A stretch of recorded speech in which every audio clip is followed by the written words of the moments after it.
Nature's battleground. Animals fight for their survival. Out of this conflict, an extraordinary weapon has evolved. One that forever changed the rules of engagement between predators and prey. It is one of evolution's greatest achievements. The eye.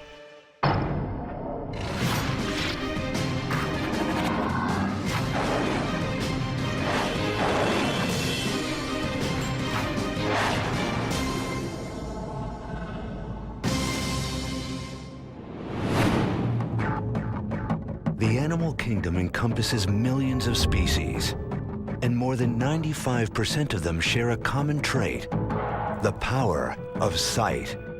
Eyes are everywhere, but look closer. No two species see the world in quite the same way. Animals have a tremendous variety of eyes. We see different appearances of eyes, we see different sizes of eyes, we see different configurations of eyes, and this is because animals have different lifestyles. Among the sharpest eyes in the animal kingdom are those belonging to birds of prey. Searching high in the sky for tiny prey demands remarkable vision. And birds of prey have evolved eyes that are second to none. This eagle spies its prey from more than a mile away. Even while diving at speeds of 200 miles per hour, it tracks its target with deadly precision.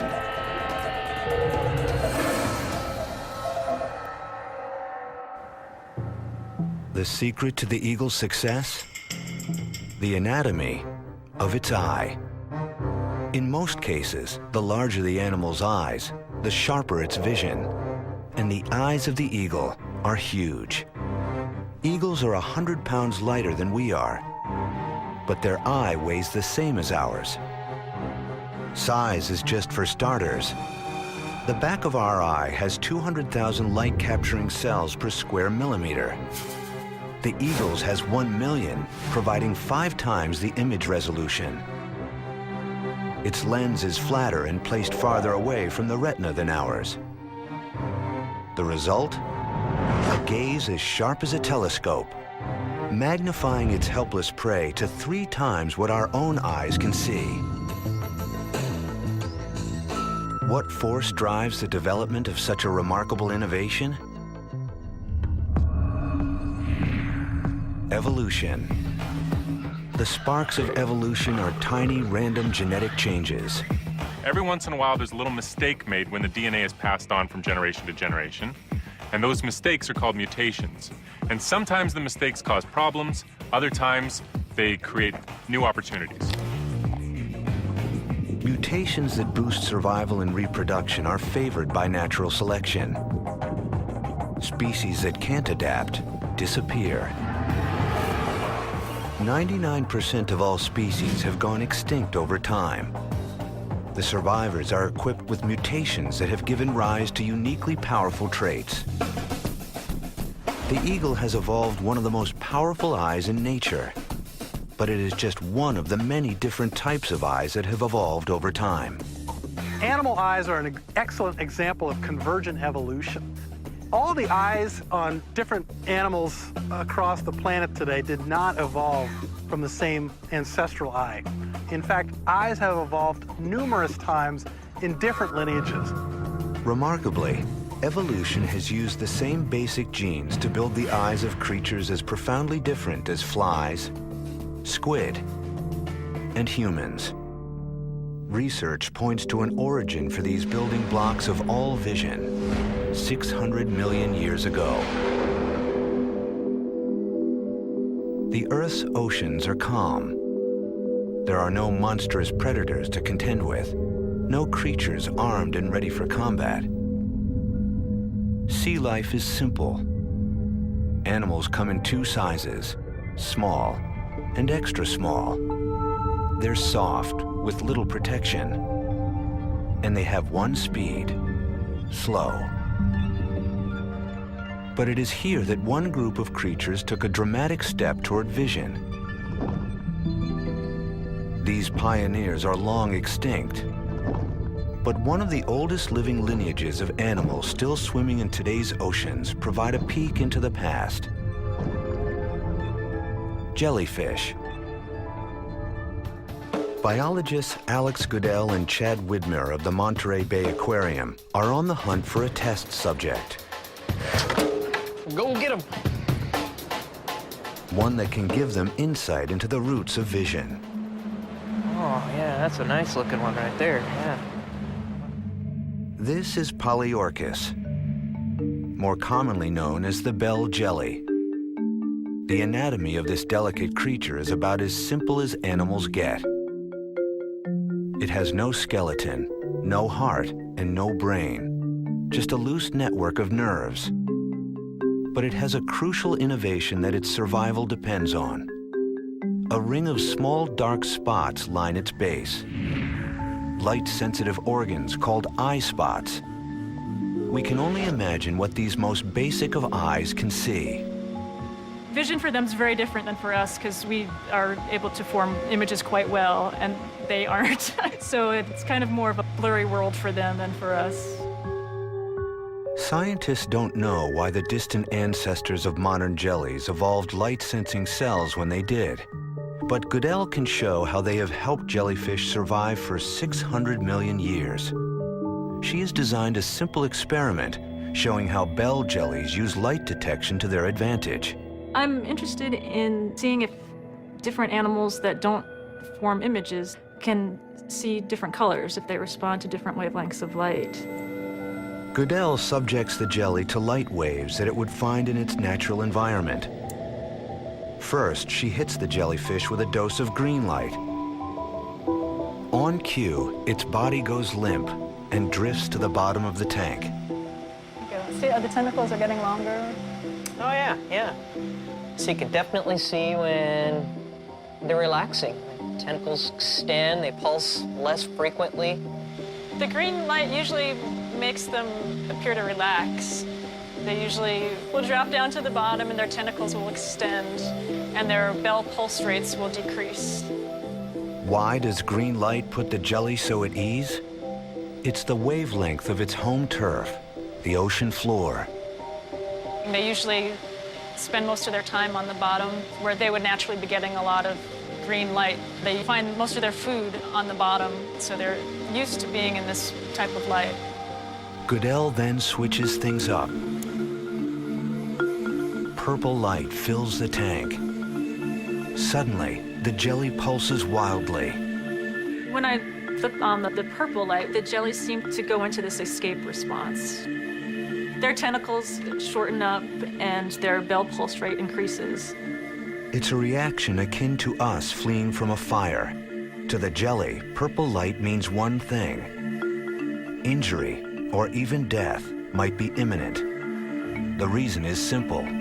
Short wavelength light, like purple or ultraviolet, blue lights, it's actually higher energy, and it can be very damaging for organisms that are transparent. So a lot of transparent animals rise up in the water column in the evening and hang out on top at night. And then in the morning, as the sun's coming up, they migrate back down. Light triggering action. A simple vision system, to be sure. But it's helped jellyfish survive over 500 million years as they find food and evade predators. But the eye's evolution would not stop there. More than 500 million years ago, the calm waters are to be overrun with a new breed of creatures. Eyes are about to get a powerful upgrade and unleash an evolutionary arms race that will forever change life on Earth. The dawn of the Cambrian period, 544 million years ago. The animal kingdom is undergoing a time of transition. Early animals were simple, passive creatures, drifting through the current or anchored to the sea floor. But over the course of 50 million years, a lot is going to change. Life undergoes an explosive transformation.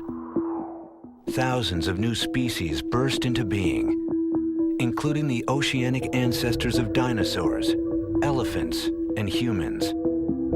This is evolution's Big Bang, the Cambrian explosion. For that time, there was little, if any, animals present on planet Earth. And within about a 20 to 30 million year period, basically all of the major animal groups appear in the fossil record and start diversifying. So it's a time of major evolutionary change.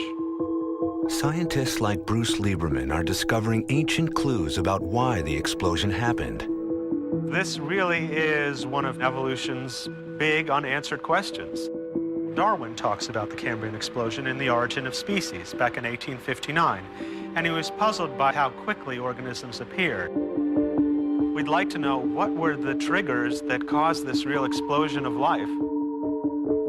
The creatures that emerged from the Cambrian were larger and more mobile than any of their predecessors. And what's more, they evolved weapons for battle.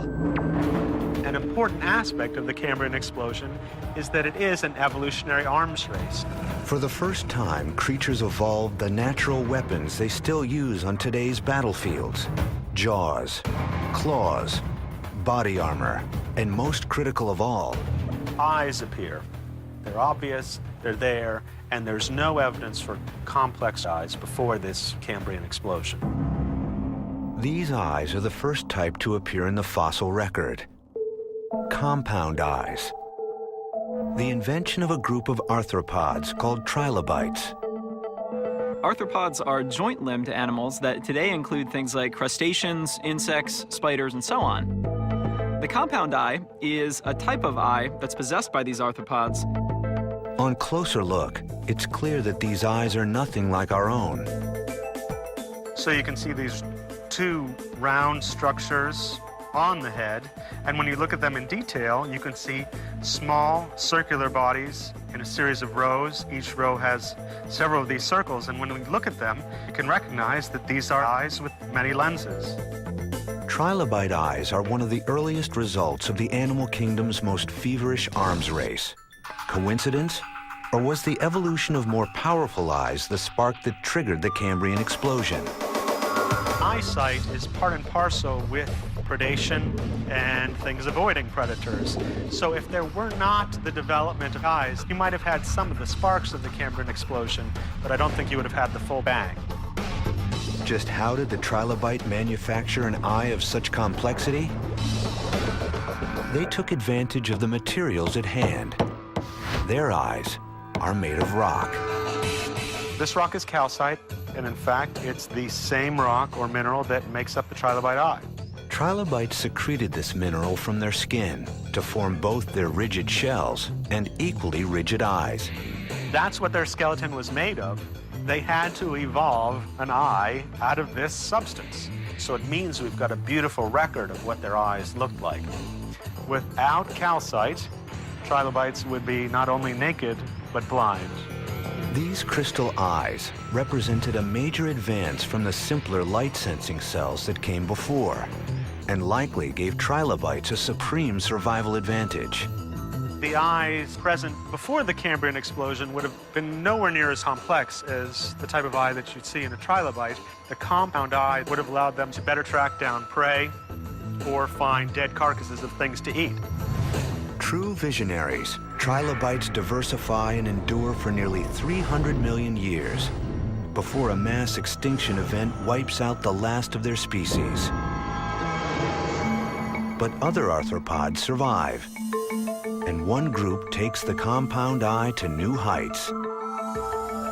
Insects. If we look at the most abundant animal life form on land, it's the insects. There are literally more than 1 million species of insects that are present. They all have a complex compound eye. The first insects evolved around 400 million years ago. While they share a common ancestor with trilobites, they are not their direct descendants. Studies show they evolved their compound eyes independently, but from the same genetic blueprint. An array of microscopic lenses that work together to form an image. The greater the number, the finer the detail. Fruit flies have hundreds of lenses per eye. Bees boast an astonishing 7,000 lenses. But evolution drove one insect to develop a compound eye of staggering complexity, the dragonfly. Each eye has a mind-boggling 29,000 lenses, making for the ultimate motion detector. In pursuit of fast-moving prey, dragonflies give chase at a staggering 38 miles per hour. Their eyes' focusing power is poor, but their processing speed is spectacular, resolving images 5 times faster than our own. The result? Lightning reflexes, ideal for timing strikes and avoiding high-speed collisions. The success of insects has made the compound eye the most prevalent in all of nature. But it would not be the only vision system to emerge from the Cambrian explosion. Another group of animals evolved, one that would launch the prototype for an advanced eye of their own, the vertebrates. The eyes of insects and the eyes of vertebrates represent different instances of the origin of eyes. They've evolved from different ancestors to achieve the same end. The vertebrate eye gets its start as a simple light detector. Over time, it will evolve and become the targeting system for history's largest predators.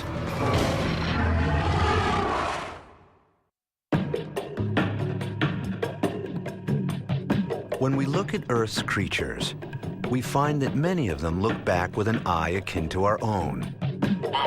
In fact, one type of eye powers the vision of all vertebrates, animals with a backbone. A single-lensed camera made of soft tissue, known as the vertebrate eye. The vertebrate line includes reptiles, mammals, and birds. And they all have a common ancestor, a primitive worm-like animal that lived during the time of the Cambrian explosion. How this creature's crude eyes developed into the intricate organs we see with today has fascinated scientists since Darwin. The vertebrate eye is really an icon of evolution. Early detractors of Darwin used it as an example of a feature that is so unbelievably complicated, and it's so obviously a machine, and there's so obviously the mark of an intelligent designer there. Darwin's famous response was to go through a series of intermediate evolutionary steps and show how you could start with a cluster of photosensitive cells on the surface of the skin. From there, you could create a pit eye, which essentially putting those photosensitive cells at the bottom of a pit creates the first directional sensitivity. And from there, you could evolve other sorts of focusing or accommodating parts of the eye, and essentially show that it was plausible that you could have a whole series of steps that lead up to a complex camera eye. This new eye would sweep through the ocean, providing an advanced weapon in the escalating battle between predators and their prey. The genes for building the eye were passed down to all the branches of the vertebrate tree, from the first fish to sharks, and on to shallow water swimmers who would boldly set their sights on an unexploited world. Land, a new arena that one group of predators would come to dominate. These creatures, carnivorous dinosaurs, first evolved 230 million years ago. For the next 160 million years, they would rule the animal kingdom, littering the fossil record with the bones of their vanquished prey. What was it that made carnivorous dinosaurs such successful predators? Was it their size, their speed, their array of vicious weapons? Such traits are the stuff of any megapredator, but they're useless without another key skill, the ability to target prey. Carnivorous dinosaurs surely possess some of the largest eyes in history. But how might their vision have helped them become such extraordinary predators? Paleontologist Kent Stevens made it his mission to find out.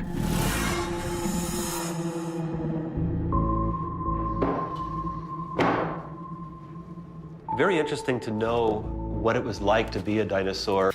What kind of vision did it have? How did it use its eyes? Stevens faced a major obstacle. Unlike their bones, the eyes of dinosaurs have not stood the test of time. It's essential to fill in the missing pieces because the soft tissue of the eyeball, of course, never is preserved. What you mostly have is just the bone.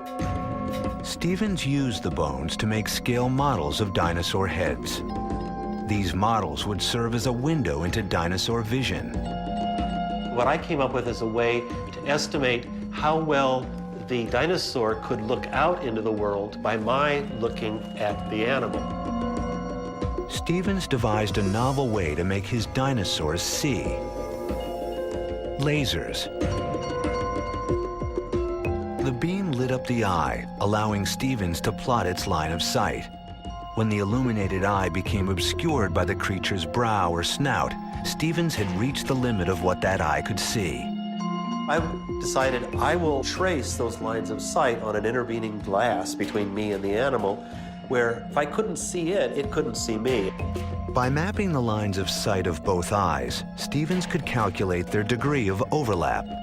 When I have these dots now, if I connect them, this actually represents the region which both eyes could see.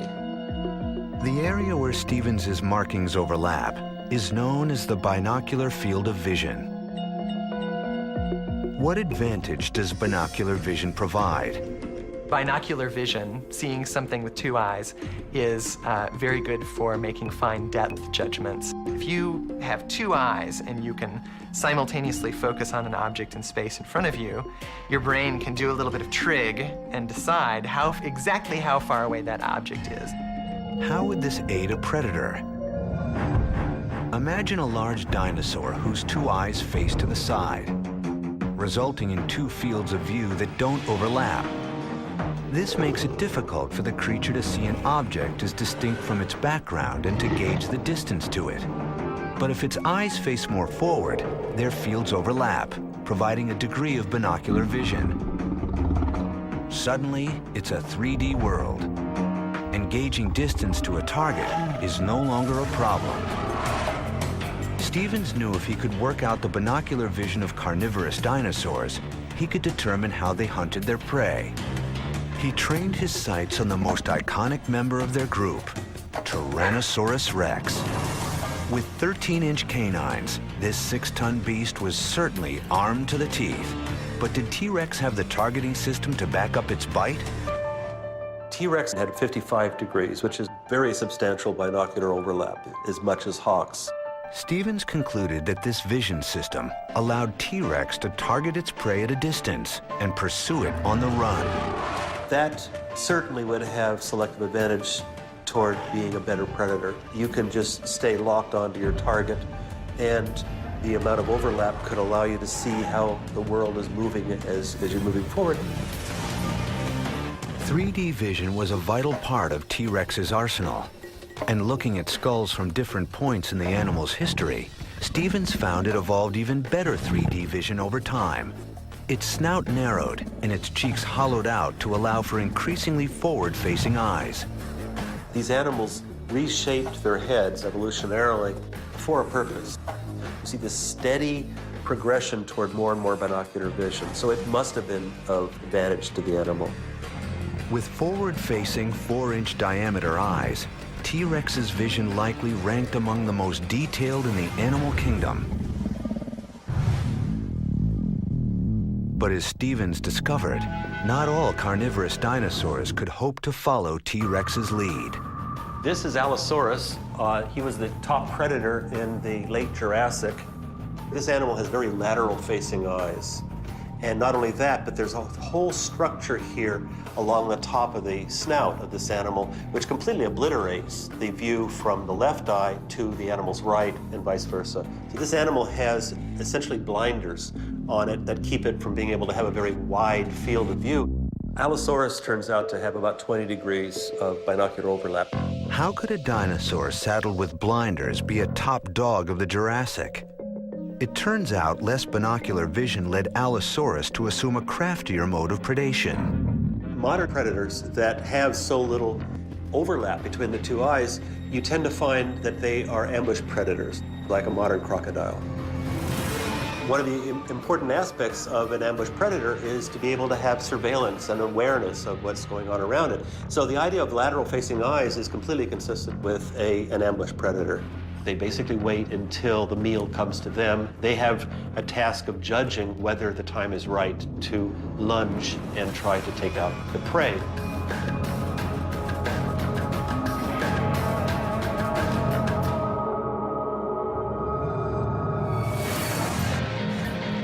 Dinosaurs show how the same winning strategy evolves again and again in predator vision. The opposite strategy holds true for prey animals. Their vision has evolved to help them escape their killers. As predators evolved eyes closer and closer together for targeting, the eyes of their prey moved further and further apart. Today, rabbits take this strategy to the extreme. 360-degree vision. Rabbit eyes evolved to sit high into the sides of its skull. While its vision is not three-dimensional, it allows the rabbit to see any threat at any angle. Rabbits, like humans, are mammals. And back when dinosaurs still ruled the Earth, our mammal ancestors had to do much more than keep an eye out. To survive, they had to find a new niche in vision, one that would allow them to coexist with creatures threatening their existence.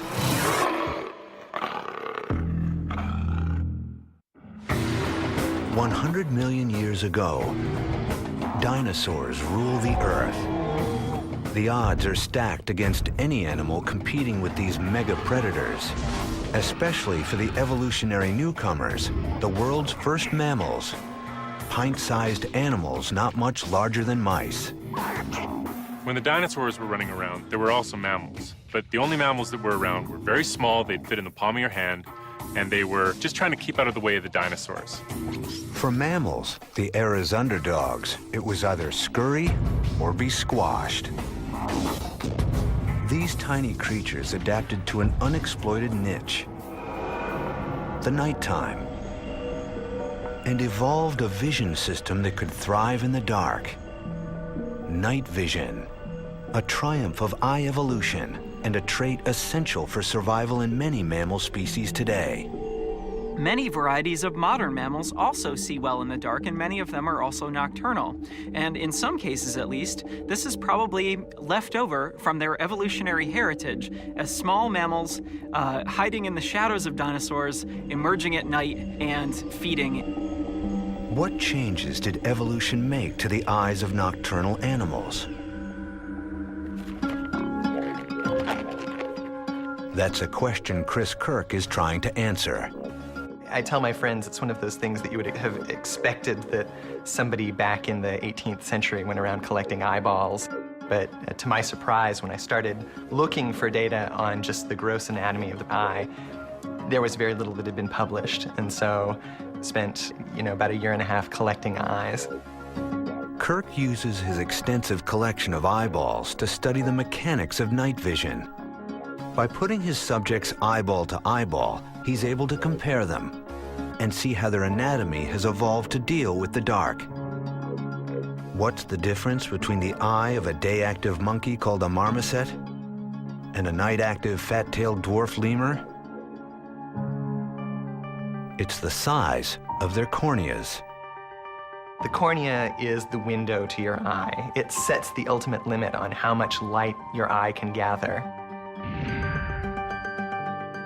The cornea is a clear curved shell that provides focusing power and ushers light into the pupil. The light hits the retina, where it is converted into electrical impulses that are funneled through the optic nerve to the brain. A complex process in the blink of an eye. The diurnal monkey has got a very small cornea because it doesn't need to let in as much light, which you can see here, as the nocturnal lemur, which has a very large cornea that takes up nearly the entire anterior surface of the eyeball. For night hunters, a bigger cornea is key to catching fast-moving critters in the dark. And one night hunter has pushed this anatomy to the max. Tarsiers are something completely unique. There's nothing else like this in the world of vertebrate eyes. The diameter of the tarsier cornea is almost equal to the diameter of the eyeball. There are 5,400 species of mammals. Relative to size, none have eyes as large as the tarsier.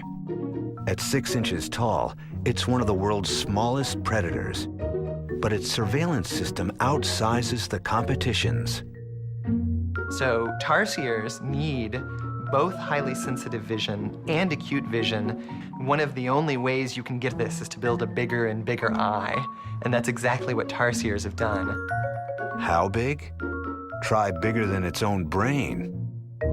So this is the eye of a Philippine tarsier, and you can see that its cornea is actually a little bit larger than my own corneas. But what's really amazing about this is the fact that a tarsier's head is only this big. The tarsier's eyes are so large, they need extra support to keep from tumbling out. The eyeball extends past the margins of the orbit, and they have to have strong connective tissue in their eyelid to hold the eyeball in place. With immobile eyes, the creature compensates. With a neck that rotates more than 180 degrees. Tarsier's visual adaptations show the extremes to which evolution will go. Many mammals, such as big cats, evolved another way to boost their nocturnal vision. A staple in fables and fairy tales, glowing eyes have haunted children for centuries. A nightmare to some is evolution's gift to others. And they can see us just fine. They can see us a lot better than we can see them, for sure. If one of them was over there stalking us, we wouldn't even know that they were there. Even, without this kind of light, they know when we're coming and they know who's coming. Eyeshine functions as more than a mere scare tactic.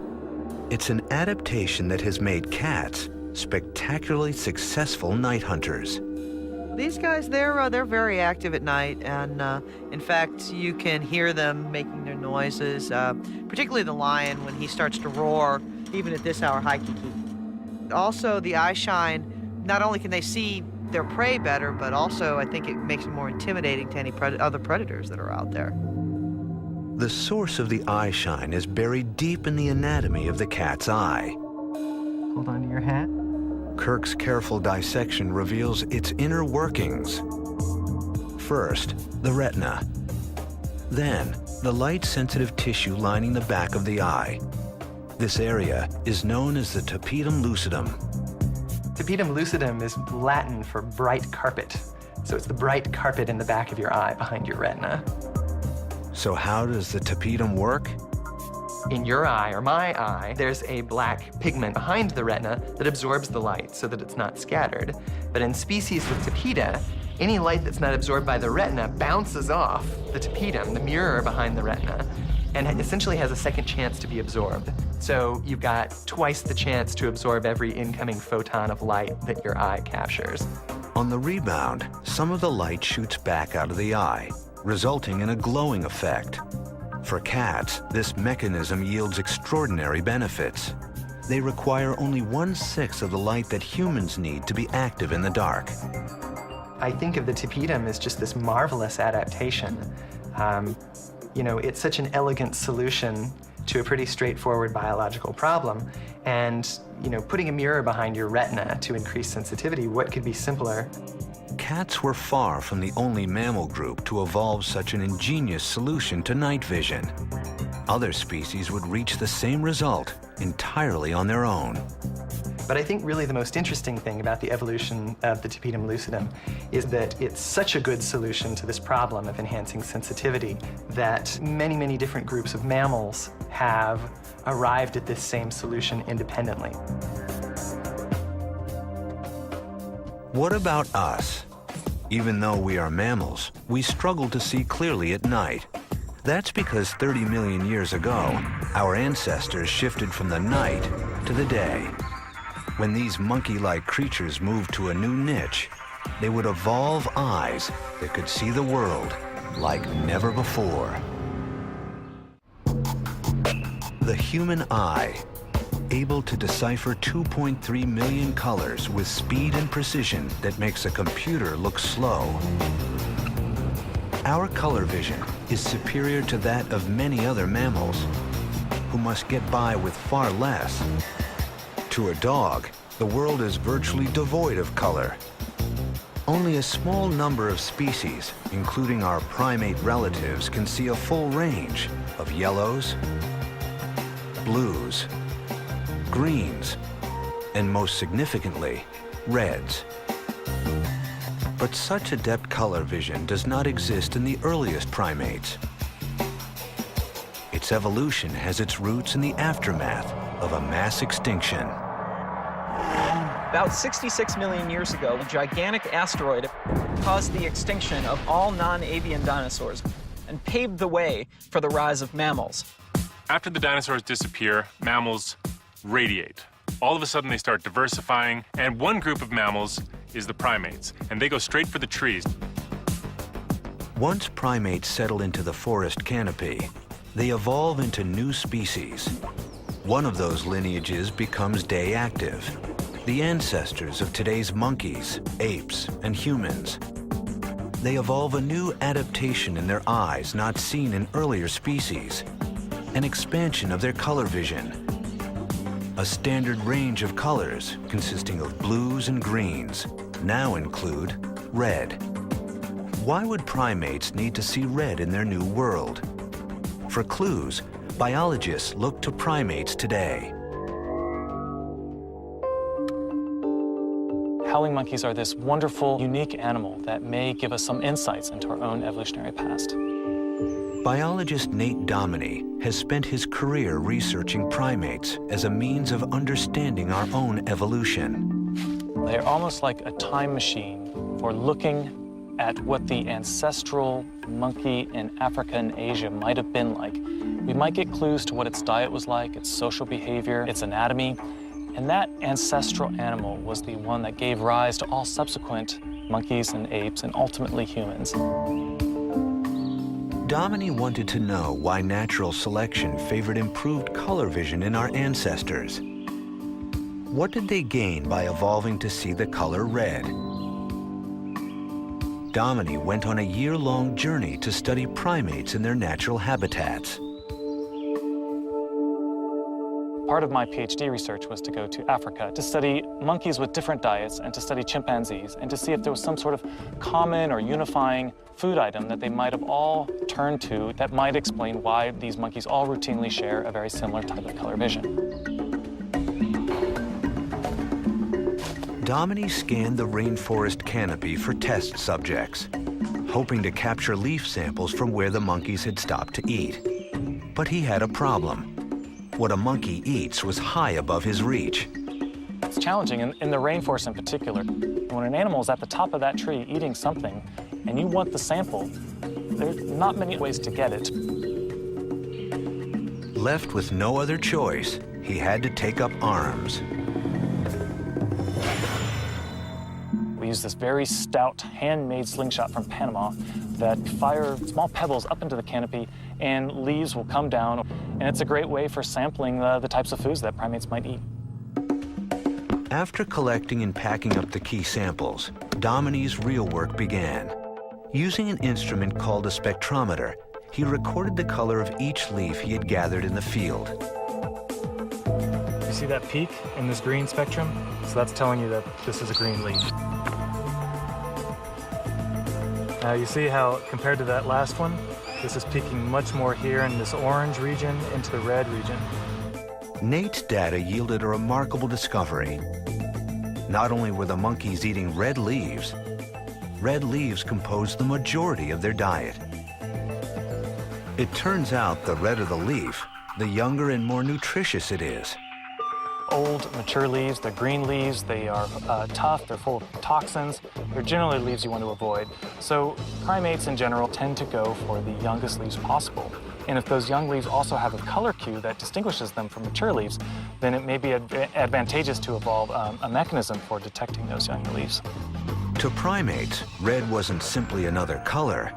It was a beacon, a homing device allowing them to target their key food source from a distance. If it sees red leaves in the canopy, then it knows automatically that those particular leaves are young. And so it can save energy, it can save time, it can travel directly to those young red leaves rather than randomly searching throughout its environment. Increased color vision, a strategic evolutionary leap that scientists discovered was one of many. Primates would soon reap the rewards of another crucial adaptation, binocular vision. It's a trait that predators have repeatedly evolved. But for primates, it served a new function.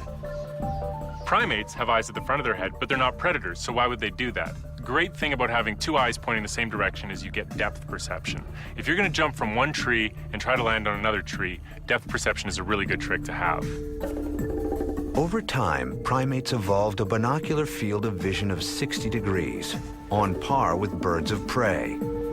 It's an evolutionary step that allows primates to capitalize on their hand-eye coordination. But this increased binocular vision comes at a price. Unlike the rabbit, primates now had a limited field of view. Most animals have eyes that are laterally placed on their heads, which is to say the eyes are on the side of the heads. And this provides these animals with a panoramic view. And that's really, really useful for detecting predators that may be coming from behind you. So there's a significant cost to putting your eyes in the front of your head. But the advantages are that you have better depth perception, you have better acuity. Once primates abandoned a vision system built for protection, birds of prey were ready to benefit. Swooping in from the sky and plucking primates from the treetops, these aerial terrors were threats to be reckoned with. Based upon the evidence that we have from the fossils, birds of prey have been exerting some type of selective pressure on primates for as long as there have been primates and raptors. Primates were easy targets for these winged predators. Under siege, primates evolved a new kind of behavior. They had to depend on each other. You can imagine then that once these animals evolved eyes on the front of their heads, they needed to live with other animals so that they could improve the probability of detecting a potential predator. Group living was the primates' answer to predation. It allowed them to maintain their high degree of binocular field of vision without sacrificing safety. Their keeping watch with a communal eye resulted in an evolutionary side effect: larger, more powerful brains. So you can see the evolution of group living. And once group living evolves, you have a strong selective pressure, or you might say that evolution favored larger brains, because that's more individuals that you have to remember. Fossils show how the visual system of primates improved over time. Both the eye sockets and the optic nerve canal grew larger as brain size increased. Primates put huge demands on their sight, from color vision to increased binocular vision. They became extremely sensitive to the slightest change of expression on the faces of other primates. This increased need for visual processing fueled the development of intelligence. And you can see how this sort of runaway process for group living, larger brains, avoiding predation, could give you the suite of characteristics that define the primate order to which we belong. A complex and mysterious organ, one that has fueled evolution for more than 500 million years, driving an eternal arms race between predator and prey, and becoming an indispensable tool for millions of species. The eye, an engine of evolution, and one of its ultimate masterpieces.